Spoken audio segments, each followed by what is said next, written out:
Welcome to the Finance Fools. I'm Matt. And I'm Dan. This is episode 6, and today we'll be talking about cars. The advantages of buying versus leasing. So Matt, I know that you have done some leasing stuff, so I'm not familiar with that realm of the car business. Can you give us a little bit of insight on the advantages and disadvantages of leasing? Yes, Dan. So I've gone through a lot of cars since about 2003. And so with that, leasing has been a good option for me. With it, I have leased 4 vehicles in that time. And I've traded out a couple of them early. I've lost money on one. I broke even on a couple. And so advantages of leasing versus buying is that you always have a newer car. You're, for the most part, depending upon your lease terms, but you can, have a car that will have, say, like a 3-year, 36,000 mile bumper-to-bumper warranty. And if you do 3 years, 36,000 mile for a lease, then your warranty is covered the entire time you have the car. Also, it's going to be more reliable, more dependable. You won't have as much maintenance to worry about with it. You won't have the breakdowns and repairs to have to worry about. So those are some nice things. And then also, you might buy a car, and if you're purchasing it, it might cost you, say, $450 a month. Where as a lease, it might be closer to, say, $250 a month. So, a couple $100 a month cheaper. And so with the leasing versus the buying, some of the advantages are basically less repairs, less maintenance, and less payment.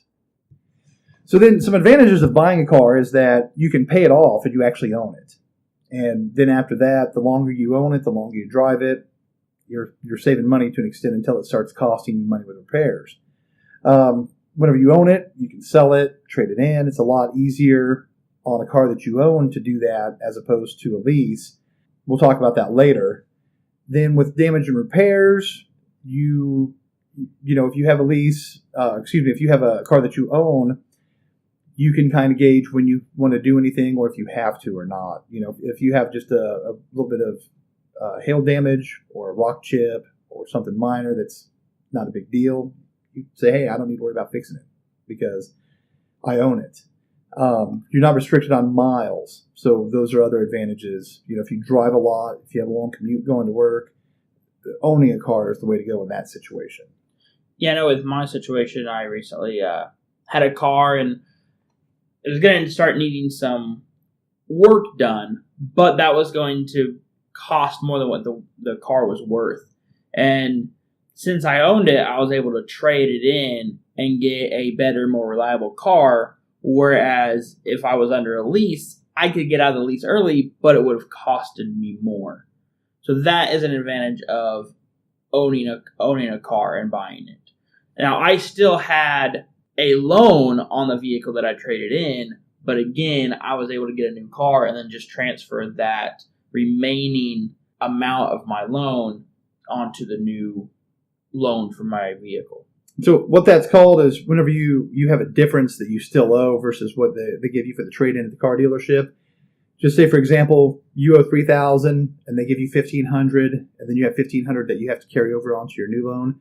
That's called being upside down, and it's a very common thing, but sometimes it's worth it. If you look at the repairs that your car needs and then the value of what the car is it worth doing this extra stuff, or is it really, and then having to worry about something more going on and wrong with it, or is it worth just going and getting a vehicle? And sometimes that's the scenario where it is a better deal. I know Dan was having that kind of thought process. Is it better to keep it, put money into it, or just trade it and get something newer and nicer? And he went the newer and nicer route. And I haven't regretted it. So now let's look at some disadvantages between leasing and buying. So Matt, tell us some disadvantages on the leasing side. On the leasing side, if you have those same rock chips in your windshield or in your hood, a little bit of hail damage, shopping cart gets you when you're at the grocery store. Those are all things you have to take care of, because if you don't take care of them, whenever you turn your car in, then the manufacturer, they have their guidelines and requirements for the type of condition that they expect the car to be in when you return it. And so if it's not, you're going to be stuck paying for it because you're not fulfilling the contract. So either way, you're going to be paying for the repair one way or the other. If you own the car, again, you can make that choice of, is it worth fixing or not? Disadvantage of buying, you will have more maintenance. If it's got a timing belt, 100,000 miles, you might have to turn around and have that replaced. You're replacing tires, more frequently. Just any type of thing that's like that. You get out of your manufacturer's warranty and you don't have an extended warranty, you're paying for whatever type of fix that needs fixed. So those are some of the things that will come with owning a car and owning it long term. And if you don't take care of your car, it's not going to take care of you. So then I guess some disadvantage with leasing is basically, to me, the three worst things is if you want to get out of your car early because the 36 months or 24 months or 39, whatever the term is, those payments have to be made. And that's it. So if you trade it in early, you're either A, making the last of the payments and turning it in, or B, the dealer will buy the vehicle, but then as long as you're probably going to be upside down on it, and so then you're carrying money over to your new car that you're buying. So that's a hard thing with getting out of the lease and breaking even. And like I said at the beginning of this podcast, I've gone upside down on one, about $4,000, but then I've had two that I broke even on. And then the lease I have right now that ends in December will actually be my first lease that I've ever actually completed, which is kind of crazy. When I know, like you said, the 36-month, was it 36 months, 36,000 miles? That's a lot of them, and those terms can change. So you're stuck to 12,000 miles a year, basically, unless you do what you're talking about earlier of, you can add on some miles for 15 cents or 25 cents. Exactly, yeah. If you build in miles on your lease at the beginning of the lease, it's 15 cents a mile a lot of the time. And manufacturers will vary. But you can build them in early. You can build them into the lease when you get the car and it's cheaper. And then it might be 25 cents per mile if you go over your lease. And so then whenever you go over and you're having to pay that penalty, then you have that to deal with. And there's actually a couple other things with the disadvantages of leasing. One is the miles. Yeah. That, if you have extra miles left over, you don't get money back, but you paid for them. But then also, if you go over, then you're paying for them. And so that's the one of the concerns with it.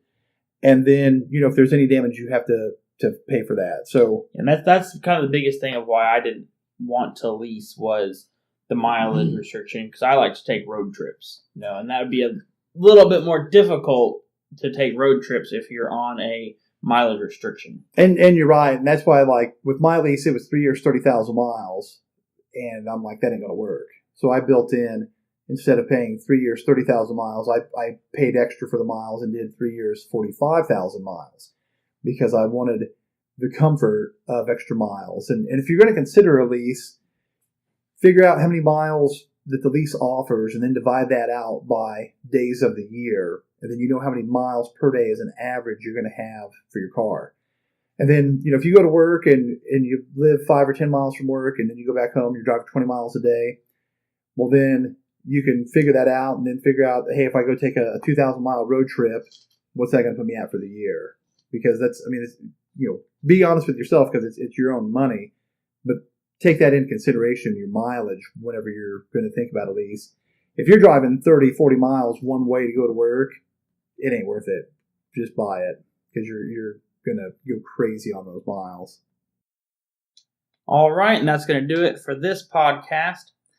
Our next podcast is going to be over cars again, but this time it's going to be strictly looking at buying new versus used and kind of some car research to see if you're going to get a good deal.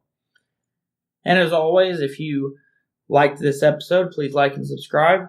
Follow us on Facebook and Twitter, and you can email us with any questions at thefinanceFools@gmail.com.